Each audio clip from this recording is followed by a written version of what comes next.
Welcome back to Legacy Lab, where we put the system under the microscope and the justice under dramatic lighting. Today's topic, the criminal justice system. It's the official process society uses to decide who broke the rules, who gets punished, and who somehow keeps getting away with it.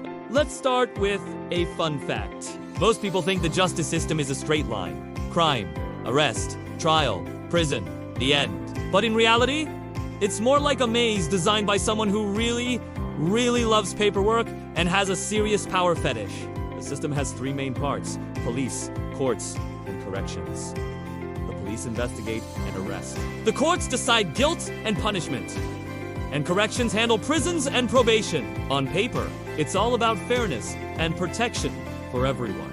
But in practice, it's also about power, inequality, and who society decides to watch a lot more closely. Let me give you an example.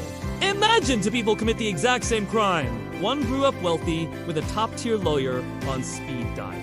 The other grew up poor and has to rely on an overworked public defender juggling hundreds of cases. Same charge, but you can probably guess who gets the better outcome.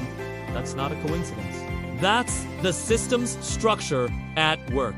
Here's another one. Think about schools with zero-tolerance policies. One student gets labeled a troublemaker, and suddenly every little mistake they make is treated like a major criminal offense. Meanwhile, another student gets endless chances, warnings, and excuses like, "Oh, he's just having a bad day." That sound you hear?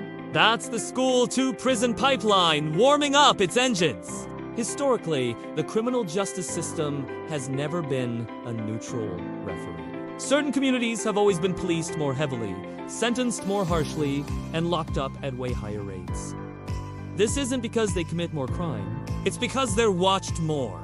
Constant surveillance creates statistics, and those statistics are then used to justify even more surveillance. It's a vicious feedback loop with handcuffs. Sociologically, the system is a mirror reflecting society's values and power structures. It maintains order, sure, but it also protects privilege. The laws are written by those in power, enforced by powerful institutions, and experienced very differently depending on your race, your class, and even your zip code. So, here's a Legacy Lab takeaway. The criminal justice system isn't just about stopping crime. It's about control, inequality, and deciding whose lives are seen as dangerous versus whose are seen as disposable. Justice is the goal we all want, but power is what truly shapes the process. Thanks for watching. If you want to keep exploring the systems that run our world, make sure to like, subscribe, and hit that bell for more. See you next time!